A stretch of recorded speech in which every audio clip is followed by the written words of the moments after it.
हम सब जानते हैं कि 26 जनवरी को भारत को अपना संविधान मिला और ये भी कि ये दुनिया का सबसे लंबा लिखा हुआ संविधान है। पर क्या ये पता है कि इसे बनाने की कहानी किसी फिल्म से कम नहीं है? ये उन लोगों की कहानी है जिन्होंने एक बिखरते हुए देश को कागज के पन्नों पर एक कर दिया। तो चलिए आज इसकी अनसुनी कहानी में उतरते हैं। 2 साल 11 महीने और 18 दिन सुनने में बस एक टाइम पीरियड लगता है ना? लेकिन सोचिए, एक नए नए आजाद हुए देश की किस्मत लिखने में इतना वक्त लगा। ये सिर्फ दिन और रातें नहीं थी, ये वो पल थे जो तीखी बहसों, गहरे मतभेदों और आखिरकार देश को एक रखने वाले समझौतों से भरे हुए थे। देखिए, शुरुआत में तो 389 सदस्य थे, लेकिन फिर देश का बंटवारा हो गया और संविधान सभा छोटी हो गई। अब सिर्फ 299 लोगों के कंधों पर एक नए आज़ाद भारत का पूरा भविष्य लिखने की जिम्मेदारी आ गई थी। और इन 299 लोगों में महिलाएं कितनी थीं? सिर्फ 15। अब ऐसा लग सकता है कि इतनी कम संख्या में वो क्या ही आवाज़ उठा पाई होंगी, पर जैसा कि हम आगे देखेंगे, उनका असर इतना गहरा और ज़रूरी था कि आज भी हम उसे महसूस करते हैं। तो असल में हुआ क्या था उन बंद दरवाज़ों के पीछे? कौन थे वो लोग जिन्होंने हमारे अधिकार लिखे? और सबसे बड़ी बात, जब देश बंटवारे की आग में जल रहा था, तब ये लोग देश को जोड़ने वाली एक किताब कैसे लिख पा रहे थे? चलिए इन नंबरों के पीछे की असली कहानी को समझते हैं। तो कहानी शुरू होती है 1946 में कैबिनेट मिशन प्लान के साथ। ये तय हुआ कि भारतीय अब खुद अपना संविधान बनाएंगे। 9 दिसंबर 1946 को पहली मीटिंग हुई, लेकिन शुरू होते ही एक बहुत बड़ी प्रॉब्लम सामने आ गई। मुस्लिम लीग ने इसका पूरी तरह से बहिष्कार कर दिया। इसी सिचुएशन पे विंस्टन चर्चिल ने लंदन से तंज कसते हुए कहा था कि ये तो एक ऐसी शादी है जिसमें दुल्हन गायब है। मुस्लिम लीग के बिना इस सभा की लेजिटिमेसी पर ही एक बड़ा सवालिया निशान लग गया था। पर हमारे नेताओं ने हिम्मत नहीं हारी। इस अनिश्चितता के बावजूद काम रुका नहीं, बल्कि तेजी से आगे बढ़ा। 2 ही दिन बाद 11 दिसंबर को डॉक्टर राजेंद्र प्रसाद को परमानेंट प्रेसिडेंट चुना गया और 13 दिसंबर को पंडित नेहरू ने वो ऐतिहासिक ऑब्जेक्टिव्स रेजोल्यूशन पेश किया, जिसने एक तरह से संविधान की आत्मा और उसकी दिशा तय कर दी। इसी मजबूत नींव पर आगे चलकर ड्राफ्टिंग कमेटी बनी। अब बात करते हैं ड्राफ्टिंग कमेटी की। ज्यादातर लोग यही मानते हैं कि संविधान सिर्फ डॉक्टर B.R. अम्बेडकर ने लिखा था, और देखिए इसमें कोई शक नहीं है कि वो इसके चीफ आर्किटेक्ट थे।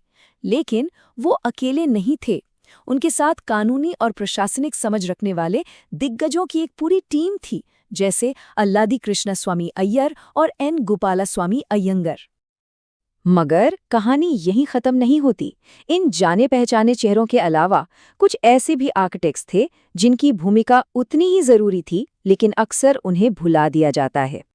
ये थीं वो 15 महिलाएं, हंसा मेहता, बेगम एजाज रसूल, दुर्गाबाई देशमुख जैसे कई बड़े नाम। ये सिर्फ वहां मूक दर्शक बनकर नहीं बैठी थी, इन्होंने पूरी ताकत से अपनी बात रखी और भारत के अधिकारों की बुनियाद को एक नया आकार दिया। इसका एक छोटा सा पर बहुत जबरदस्त उदाहरण है हंसा मेहता। जब universal declaration of human rights बन रहा था, तो उसके ड्राफ्ट में लिखा था all men are born free and equal. Hansa Mehta, जो भारत को रिप्रेजेंट कर रही थीं, उन्होंने इस पर आपत्ति जताई। उन्होंने कहा मेन नहीं, ह्यूमन बीइंग्स होना चाहिए। सोचिए, एक छोटा सा शब्द, और उस एक शब्द ने लैंगिक समानता की ग्लोबल परिभाषा ही बदल दी। ठीक इसी तरह बेगम एजाज रसूल को देखिए।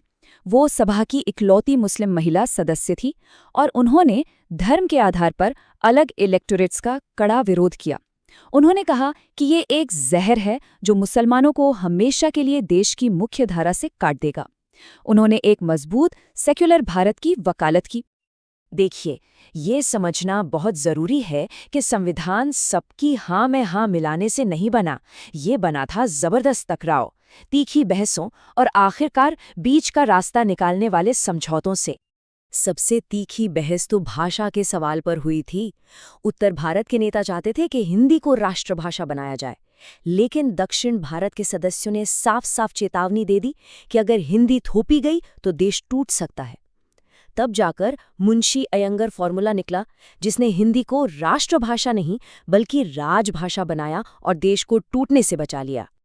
आदिवासी अधिकारों पर बहस के दौरान जयपाल सिंह मुंडा ने एक ऐसा ऐतिहासिक भाषण दिया जो आज भी गूंजता है। उनके शब्दों में हजारों साल के अन्याय का बोझ था और साथ ही नए भारत पर रखा गया एक नाजुक सा भरोसा भी था। अब एक ऐसी बात जो बहुत ही कम लोग जानते हैं।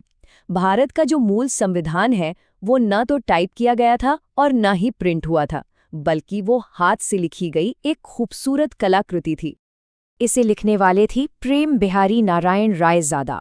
और पता है, उन्होंने इस काम के लिए कोई पैसा नहीं लिया। उनकी बस एक शर्त थी कि हर पन्ने पर उनका नाम लिखा जाएगा और आखिरी पन्ने पर उनके दादाजी का। और इस खूबसूरत लिखावट को सजाने का काम किया था महान चित्रकार नंदलाल बोस और शांति निकेतन के कलाकारों ने। इन कलाकारों ने संविधान के सिद्धांतों को भारत की 5000 साल पुरानी सांस्कृतिक कहानी से जोड़ दिया। जैसे कि मौलिक अधिकारों वाला जो हिस्सा है, उसकी शुरुआत में भगवान राम, सीता और लक्ष्मण की अयोध्या वापसी का चित्र है, जो राम राज्य और न्याय का प्रतीक है। इसी तरह नीति निर्देशक तत्वों वाले हिस्से में भगवान कृष्ण अर्जुन को गीता का उपदेश दे रहे हैं।